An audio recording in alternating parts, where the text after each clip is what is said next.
কোনো ক্ষুধার্ত ব্যক্তির তালাশ করে যদি কেউ তার মুখে এক লোকমা খানা উঠা দিল, ফজাইল ইবনে ইয়াজ রহমতুল্লাহ আলাইহি লেখেন যে পরিপূর্ণ মসজিদ বানানোর চেয়ে বেশি সওয়াব আল্লাহ তাকে দিবেন।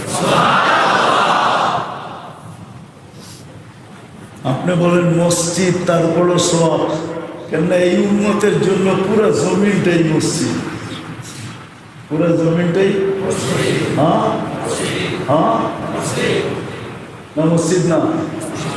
যা জুইলাতিল আরদু মসজিদান ওয়া তুহুরা, হাদিসের শব্দ। আল্লাহ রাসূল বলে পুরো জমিন মসজিদ।